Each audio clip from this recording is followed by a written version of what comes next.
అందరికీ నమస్కారం. ఇవాళ మన స్టూడియోలో ఐకాన్ ఆస్ట్రాలజర్ గట్టుబల్లి సురేష్ బాబు గారు ఉన్నారు. గురువుగారితో మాట్లాడదాం. గురుగారు నమస్కారం. జై శ్రీమన్నారాయణ. 2025లో మకర సంక్రాంతి ఈసారి ఎప్పుడు వచ్చింది? పూజా విధానం ఎలా ఉండాలి?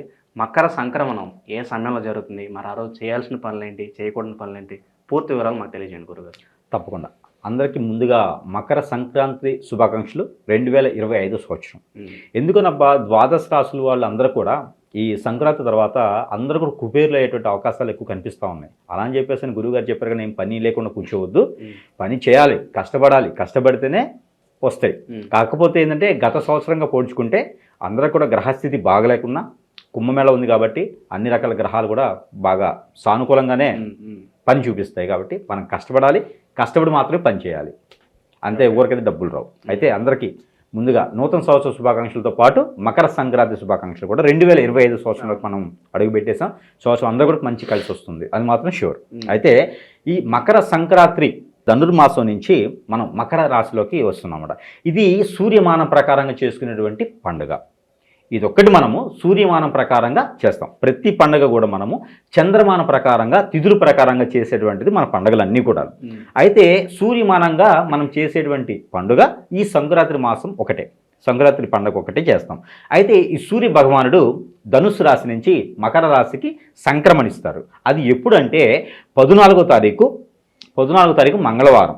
ఈ మంగళవారం 2025 సంవత్సరం 14వ తారీఖున ఉదయం 8:46 ధనుస్సు రాశి నుంచి మకర రాశికి సూర్య భగవానుడు సంక్రమిస్తాడు. ఆ సంక్రమించినప్పుడు మన మకర రాశి మకర సంక్రాంతి అని పిలుస్తాము. ఇది భోగి రోజు అయితే ధనుసు మాసంలోనే ఉంటాడు. ఈ సంక్రాంతి రోజు మాత్రమే సూర్య భగవానుడు మారుతాడనమాట. ఈ సూర్య భగవానుడు ఉద్భవించేసి మంచి శక్తియుక్తులతో పాటు అందరికీ కూడా రాజులుగా పాలించేటువంటి శక్తియుక్తుల్ని ఇచ్చేటువంటిదిగా మకర రాశిలో సూర్య భగవాన్ని చెప్పుకుంటాం. ఇంకోటి ఏంటంటే కొత్తగా వచ్చేటువంటి పండుగలు మన ప్రాంతీయ ఆచార ప్రకారంగా కొన్ని రాష్ట్రాల్లో హోనం అని చెప్పేసి కొన్ని పంటలు వచ్చినప్పుడు చేస్తారు. మన దక్షిణాది రాష్ట్రాల్లో, ఉత్తరాది రాష్ట్రాల్లో కూడా మన అందరికీ కూడా సంక్రాంతి పండుగని వేరే వేరే భాషల్లో వాళ్ళ ప్రాంతీయ ఆచార ప్రకారంగా కూడా చేసుకునేది సంక్రాంతి పండుగ పర్వదినం. మకర సంక్రాంతి అనేది మకర రాశిలోకి సూర్యుడు ఉద్భవించినప్పుడు మకర సంక్రాంతి అంటారనమాట. ఈ మకర సంక్రాంతి చేసుకోవడానికి ఏంటంటే కొత్తగా వచ్చినటువంటి పంటలు, పెళ్ళైనటువంటి కొత్తగా వచ్చేటువంటి అల్లుళ్ళు, మనవాళ్ళు ఇప్పుడు బిజీగా ఉన్నటువంటి లైఫ్స్ ఉన్నాయి. వీళ్ళందరూ కూడా కలిసేటువంటి కాలం మకర సంక్రాంతి రోజున. సెలవు దినాలు ఉంటాయి కాబట్టి ఉమ్మడి కుటుంబాలు, పెద్దలు, పిల్లలు అందరూ ఒకే దగ్గర కలిసేటువంటి కాలం ఉంది కాబట్టి ఈ మకర సంక్రాంతి అని పిలుస్తూ ఉంటారు. అందులోనూ హార్మోన్ ఇన్బ్యాలెన్స్ ఉన్న వాళ్ళు, పిల్లలు ఎదుగుదల కావాలనుకున్న వాళ్ళు ఈ గాలిపటాలని ఎగరేస్తారు. ఈ గాలిపటాలు ఎగరేయటం వల్ల ఆ గాలి అనేది వైబ్రేషన్స్, మనలో ఉన్నటువంటి ఆస్తమా రోగాలు, మనలో ఉన్నటువంటి వైబ్రేషన్స్, ఆ బుధగ్రహం నుంచి వచ్చేటువంటి లోపాలు ఏవైతే ఉన్నాయో అవన్నీ కూడా తొలగిపోయేదానికి ఎక్కువ ఆస్కారం ఉంది. ఈఎన్టీ ప్రాబ్లమ్స్ అని అంటారు, చెవు, ముక్కు, కన్ను, ఈ ప్రాబ్లమ్స్ ఉన్నవాళ్ళు ఈ గాలిపటాలు ఎగరేయడం ద్వారా అవన్నీ తగ్గేదానికి ఎక్కువ ఆస్కారం కనిపిస్తూ ఉంది. పిల్లల్లో అనేజీగా ఉండి ఎక్కువ ఎదగలేని వాళ్ళు, నలుగురితో కలుసుబాటుగా ఉండరు, కొంతమంది పిల్లలు మూడీగా ఉంటారు. వాళ్ళందరి చేత గాలిపటాలు ఎగరేయించాలి. గాలిపటాలు ఎగరేయించమన్నాను కదా అని చెప్పి ఆ బిల్డింగులు ఎక్కేసి ఏమి పిట్టగోడలు చూడకుండా గాలిపటాలు ఎగరేయటాలు, అలానే ఏ చెరువు గట్లుకి వెళ్ళి గాలిపటాలు ఎగరేయటాను, అక్కడ భయం ఉండేటువంటిది, కొన్ని ప్రాంతాలు ఇబ్బందిగా ఉండేటువంటి ఏరియాల్లోకి వెళ్ళి గాలిపటాలు ఎగరేయడాలు చేయకూడదు. పరిగెత్తి గాలిపటాలు ఎగరేయడాలు అస్సలు చేయకూడదు. గురువుగారు చెప్పారు కదా అని చేయకూడదు. మీరు పెద్దలందరూ దగ్గరగా ఉండి పిల్లల చేత గాలిపటాలు ఆహ్లాదకరంగా ఎగరేయించుకుంటే మరీ మంచిది. అది ఉదయం సమయంలోనే ఎగరవేసుకోవాలి. ఈ గాలిపటాలు ఎగరేయడానికి సైంటిఫిక్గా కూడా కారణాలు ఉన్నాయి, అది సైన్స్ పరంగా కూడా కారణం ఉంది. గాలిపటాలు ఎగరేయటం దానికి కారణం ఏంటంటే, గాలిపటం అనేది మన ఆత్మస్వరూపం. ఈ గాలిపటం ఎగరేయటం ఎలా ఉండేదంటే మన ఆహ్వానించడం అనమాట, మన ఆత్మ స్వరూపంగా ఆస్వాదించడం. ఆ ప్రేమ, అభిమానాలు, ఆప్యాయతలు అన్నీ బాగుండాలి, మన మనసు కుదిరిపడాలి, మన మనసు కూడా అలా ఉర్లూతురుగాలి అనే ఒక భావనని పిల్లల్లో కల్పించడం ద్వారా ఆ ఒక పిల్లలు కూడా ఎదుగుబాటు, అందరూ కలిసిమెలిసి ఉండాలి అనే ఒక భావనతో ఉండేదానికి గాలిపటం ఎగరేయడం. అలానే పెద్దల గాలిపటం ఎగరేయడానికి ఏంటంటే మన మనసు ఏదైతే ఉందో అది దారం లాంటిది. మనకి కనిపించేది ఏదైతే ఉందో అది గాలిపటం, అది కనపడదు. గాలిపటం మాత్రమే కనపడదు కానీ దారం కనపడదు. అంటే ఆ ప్రేమ, అనురాగాలు మనకి కనపడవు, గాలిపటం మాత్రమే కనిపిస్తుంది.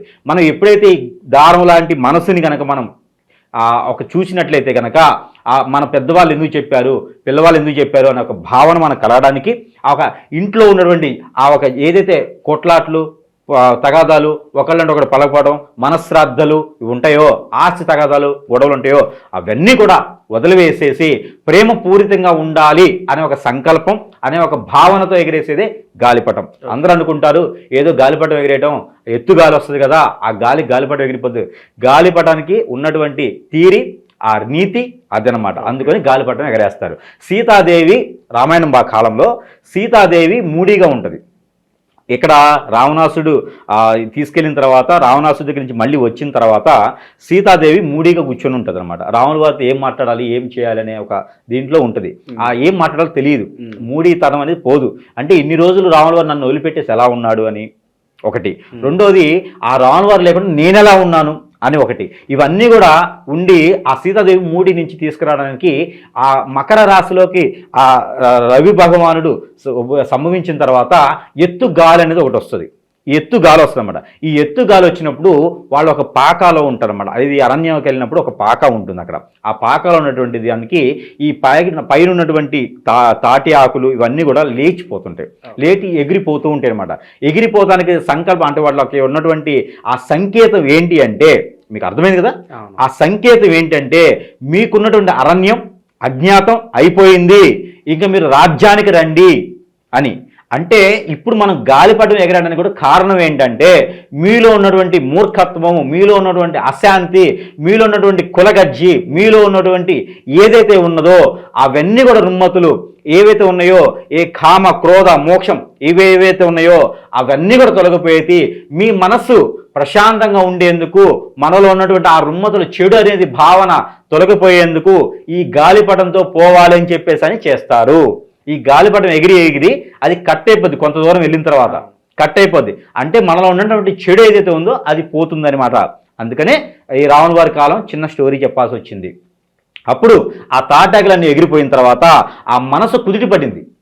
ఆ లోపల ఉన్నటువంటి ఆ ఒక భావన, భయము, ఆ ఒక ఏదైతే చింతన ఉందో అవన్నీ కూడా తొలగిపోయేసి ఆ మనసు కుదిరిపడి ఆహ్లాదకరంగా, ఓహో మా రాజ్యానికి మేము వెళ్తున్నాము, ఇక మాకు ఎలాంటి ఈ పరిస్థితి ఉండదు, ఎవరు నన్ను అపహరించడు, ఇంకా మా రాజ్యంలో మేము పాలించుకోవచ్చు, ప్రజల్ని మేము చూసుకోవచ్చు, ప్రజలకు దగ్గరగా ఉండొచ్చు అనే ఒక ఆహ్లాదకరంగా మనసు కుదిరి పడేసి అప్పుడు రావణ వారి దగ్గరికి సీతాదేవి రావడం, వాళ్ళ ముగ్గురు రాజ్యానికి పాలించడం, రాజ్యానికి వెళ్ళడం.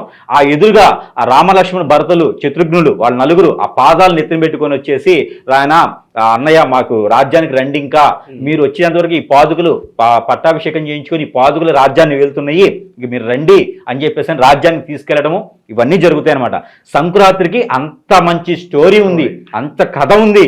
కాబట్టి ఎంత రామాయణంలో అందరూ రాశారో లేదో, ఉన్నదో లేదో నాకు తెలియదు, ఆ పెద్దలు చెప్పిందనమాట ఇది. అయితే ఈ రామాయణ కథని చూసి గనక ఈ మకర సంక్రాంతి రోజున ఈ గాలిపటాలు ఎగరేయడం అనేది మంచి సమయం కాబట్టి పిల్లల చేత, పెద్దల చేత అందరూ కూడా ఈ గాలిపటం అనేది ఎగరేసుకుంటే కనుక ఆహ్లాదకరంగా ఉంటుంది, ఆస్వాదించుకుంటే సరిపోతుంది. గాలి కూడా మంచి సువాసన వెదజల్లేటువంటి గాలి వస్తుంది కాబట్టి ఆ రోజున ఆ మనలో ఉన్నటువంటి రుమ్మతులన్నీ కూడా తొలగిపోయేదానికి ఉంటుంది. ప్రేమ, అభిమాన, ఆప్యాయతలు మాత్రమే ఉండేందుకు గాలిపటం ఎగరవేస్తారు.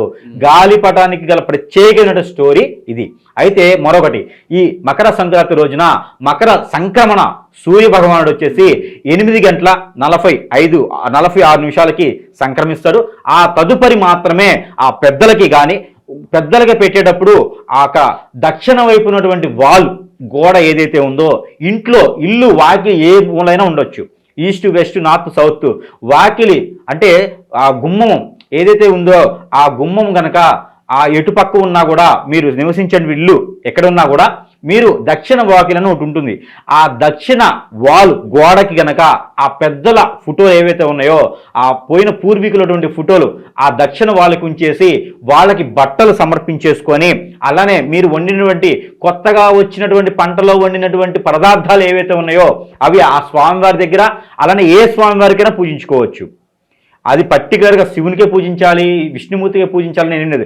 రవి భగవానుడు అంటే సకల దేవతల సన్మధకారి, ఓకేనా. అయితే ఆ రవి భగవానుడికి దీవించినా పూజించుకున్నా మంచిదే. కాబట్టి ఉదయించేటువంటి సూర్యుడు ఎవరైతే ఉన్నారో ఆ రవి, ఉదయించేటువంటి రవి మకర రాశిలోకి వచ్చిన తర్వాత 8:46 మిమ్మట ఏదైతే గోధుమలతో చేసినటువంటి పదార్థం, ఆ బెల్లం వేసి గనక లేదా చక్కెరతో వేసినటువంటి పదార్థం ఏదైతే గోధుమలు ఉంటాయో, గోధుమ రవ్వ, బాంబే రవ్వ, అలానే గోధుమలు, అలాగే మైదా పిండి, గోధుమ పిండి ఏదైతే ఉంటుందో వారి వారి ప్రాంతీయ ఆచార ప్రకారం, ఇంటి ఆచార ప్రకారంగా గనక ఏదైతే పిండి వంటలు వండుతారో అవన్నీ కూడా ఆ ఒక పెద్దలకి, ఆ ఒక దేవుని దగ్గర పెట్టేసి మీకు కులదైవం ఏదైతే ఉంటారో వాళ్ళ దగ్గర పూజించుకోవచ్చు. పర్టికులర్గా పలానా స్వామికే పూజించాలి అనేది అయితే మకర సంక్రాంతి రోజున అట్లా ఏం లేదు, ఏ స్వామి వారికైనా పూజించుకోవచ్చు. అయితే ఈ పిండి వంటలతో పాటు పెద్దలకి గనక ఈ గరిక అని ఉంటుంది. మనకి గరిక అంటే అందరికి ఐడియా ఉండేది కదా.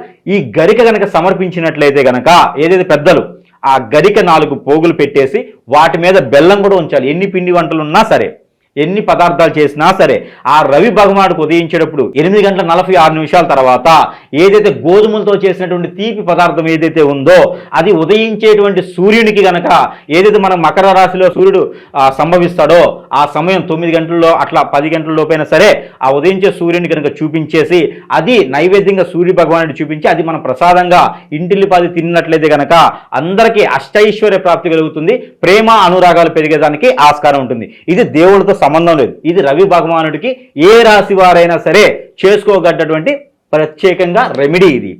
దాని తర్వాత మనకి పెద్దలకి ఏదైతే పిండి వంటలు ఉంటాయో అవన్నిటితో పాటు గరిక ఏదైతే ఉంటుందో, పచ్చి గరిక, ఎండిపోయింది కాదు, పచ్చి గరిక అని ఉంటుంది. ఆ గరికని తీసుకొచ్చేసి కింద పరిచి ఆ గరిక మీద బెల్లం కూడా పెట్టేసి అది గనక మీ పెద్దవాళ్ళకి నైవేద్యం పెట్టినట్టయితే ఆ నైవేద్యం తీసుకెళ్ళేసి ఏదైనా నీటిలో వేయాలి. సాయంత్రానికి నీటిలో వేయాలి. గరిక బెల్లం కూడా ఎవరు తినకూడదు. అది ఆ గరిక బెల్లం పెట్టినట్టయితే కనుక ఆ పెద్దవాళ్ళ దీవెనలు ఎప్పుడు కూడా వీళ్ళ మీద ఉంటాయి. అలానే పూర్వీకుల శాపం, పూర్వీకుల దోషంతో చాలా మంది రాసుల వాళ్ళు బాధపడతా ఉన్నారు. అయితే ఈ మకర సంక్రాంతి అనేది వాళ్ళకి అదృష్టం అని చెప్పొచ్చు 2025 సంవత్సరంలో. ఎందుకు గరిక బెల్లం అన్నానంటే పెద్దలకి గరిక మీద చేసినటువంటి బెల్లం అంటే వాళ్ళకి ఇష్టం. ఏ ఆహారం పెట్టినా పెట్టకపోయినా ఆ 2 పెట్టేసి అవి నీటిలో వదిలి అది విఘ్నం చేయాలి, నోటిలో నిమజ్జనం చేసినట్టయితే మంచి జరుగుతుంది. వాళ్ళకి సమీప దూరంలో ఉంటున్న నీరు లేదంటే ఇంట్లో ఏదైనా తొట్టి కానీ, చెమ్ము కానీ, గంగాళం కానీ, బావి కానీ ఉంటే కనుక దాంట్లోనే వేయవచ్చు. వాళ్ళు పడకూడదు, దాంట్లో అయినా అది సమర్పించితే వాళ్ళకి మంచి జరిగేదానికి ఆస్కారం ఉంది. ఆ బెల్లం తీసుకెళ్లేటప్పుడు దీపారాజన ఒక్క ఒత్తి వేసి దీపారాజన ఆ పెద్దవాళ్ళ ముందు చేసి అది తీసుకొని వెళ్ళాలి. ఇది సంక్రాంతి రోజున, మకర సంక్రాంతి 14వ తారీఖు మంగళవారం రోజున చేయాల్సినటువంటి రెమెడీ ఇది. ఇది చేయడం ద్వారా వాళ్ళకి మంచి జరుగుతుంది. ఇంకొక ముఖ్యమైన విషయం, మకర సంక్రాంతి రోజున ఎలాంటి జంతు హాని, ఎలాంటి నాన్ వెజ్ తినకూడదు. జంతువుని చంపడం కానీ, నాన్ వెజ్ కానీ తింటే ఆ పెద్దల ఆత్మ ఏదైతే ఉందో అది శాంతించదు. ఏ కులం, ఏ మతం, ఏ దేవునికైనా పూజించుకోవచ్చు, కానీ జంతు సంహరణ మాత్రము చేయరాదు.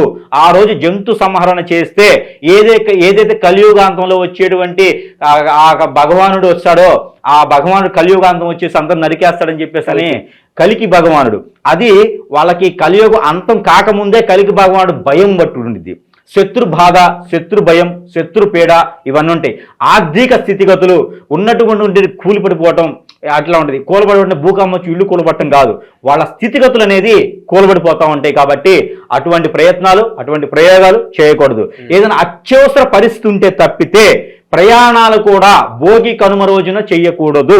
అలానే మకర సంక్రాంతి రోజు కూడా ప్రయాణాలు అత్యవసర పరిస్థితి ఉంటే మాత్రమే తప్పితే దూర ప్రయాణాలు చేయకపోవడం మరీ మంచి విషయం. ఇది మరీ గొప్ప విషయం, అందరూ కూడా గుర్తుపెట్టుకోవాల్సినటువంటి విషయం. ఏ రాశి వాళ్ళకైనా సరే శని భగవానుడు కానీ, లేకపోతే బుధ భగవానుడు కానీ, లేకపోతే సూర్య భగవానుడు మా దాంట్లో చాలా బాగున్నాడు, మేము ఎలాంటి ప్రయాణం చేయొచ్చు అని చెప్పి కళ్ళు మూసుకొని అలాగా డ్రైవ్ చేసుకుంటూ వెళ్ళటం కానీ చేయకూడదు. కొత్త ప్రాంతాలు, కొత్త ప్రయోగాలు మనం చేయకూడదు. కాబట్టి మకర సంక్రాంతి రోజున ఎలాంటి జంతుహాని కానీ చేయకుండా ఆ పెద్దలకు చేసేటువంటి చెడు కార్యక్రమం ఏదైతే ఉందో, చెడు కార్యక్రమం కాదు, ఉత్తరాయణం మొదలవుతుంది కాబట్టి ఆ పెద్దలకు చేసేటువంటి క్రియలు ఏవైతే ఉన్నాయో అవి చేసినట్లయితే సంపూర్ణమయ్యేసి ఆ పెద్దలు ఒక దీవెన వీళ్ళ మీద ఉంటుంది. కాబట్టి ఖచ్చితంగా ఉమ్మడి కుటుంబంగా ఉండేసి పిల్లలు, పెద్దలు అందరూ కూడా ఆ పెద్దవాళ్ళ దీవెన తీసుకోవాలి. ఆ పెద్దవాళ్ళ స్వర్గద్వార దర్శనం చేస్తారు కాబట్టి వాళ్ళకి విముక్తి కలిగించేటువంటి మార్గాలు మీరు ఎంచుకొని, దగ్గరలో మీకు ఎక్కడైనా నదీ తీరం, సముద్ర తీరం ఉంటే, అలానే మనకు కుంభమేళ కూడా మొదలవుతుంది కాబట్టి ఆ సమయంలో కుంభమేళ దగ్గరికి వెళ్ళేసి ఆ పెద్దలకు చేయాల్సిన కార్యక్రమాలు ఏమైనా ఉంటే చేసేసుకొని ఆ రోజు కనుక మీరు బట్టల దానం చేస్తే మరీ మంచిది. ఒక 11 మందికి భోజనం సమర్పిస్తే కూడా మరీ పుణ్యకాలం మొదలవుతుంది. కాబట్టి వాళ్ళలో ఉన్నటువంటి రుమ్మతులు, ఆర్థిక స్థితిగతులు అన్ని కూడా నెరవేరుతాయి. ఇంకొక ముఖ్య విషయం అందరికీ తెలియజేయగలిగింది ఏంటంటే, ప్రతి ఒక్కరు గుర్తుపెట్టుకోవాల్సిన విషయం, అప్పు తీసుకొచ్చి ఏది చేయకూడదు. అప్పు తీసుకొచ్చి హుందాతనంగా మీసాలకు సంపంగి నూనె అనే విధంగా కాకుండా, అప్పు లేకుండా నువ్వు రూపాయి సంపాదిస్తే రూపాయితోనే చేయి, 2 రూపాయలు సంపాదిస్తే 2 రూపాయలతోనే చేయి. ముందు రోజు నుంచే కష్టపడండి, కష్టపడి మాత్రమే చేయండి. అంతేగాని అప్పు తీసుకొచ్చి హొందాతనంగా చేస్తే ఆ పుణ్యం అంతా వాళ్ళకి వెళ్తుంది. మీ పెద్దవాళ్ళు ఇచ్చేటువంటి ఒక కృప కటాక్ష ఉన్నాయో, దీవెనలు ఏవైతున్నాయో అప్పు ఇచ్చిన వాడికి వెళ్తాయి. అందుకని అలా చేయకుండా మీ స్తోమత కొన్ని మాత్రమే చేసుకుంటే మరీ మంచిది. ఈ మకర సంక్రాంతి రోజున సాయం సంధి వేళలో ఆ పెద్దలందరినీ తలుచుకొని గనక మీరు దీపారాజన తర్పణ వదిలినట్లయితే, ఏదైనా నీటిలో దీపారాజన గనక 2 ఒత్తులేసి ఆ ఒక చెరకు కానీ లేకపోతే మనకి అరటి నార ఉంటుంది, అరటి మట్ట, దానిలో కనుక దీపారాజన మట్టి పరిమితిని వదిలినట్టే గనక ఆ పెద్దలకి మన ఆత్మ స్వరూపంగా సమర్పించుకొని గనక వాళ్ళకి ఆ స్వర్గద్వార దర్శనం ఇచ్చినంత పుణ్యం కలుగుతుంది. మీకు వాళ్ళ దీవెనలు ఉంటాయి. కాబట్టి ఈ పాటి చిన్నపాటి పరిహారాలు చేసుకొని అందరూ కూడా సుఖంగా ఉండాలి, దుఃఖం అనేది రాకుండా 2025వ సంవత్సరంలో ప్రతి ఒక్కరూ రాష్ట్రాన్ని కాదు రాజ్యాన్ని పరిపాలించేటువంటి అదృష్టం ఉండాలని నేను కోరుకుంటా ఉన్నాను. జై శ్రీమన్నారాయణ.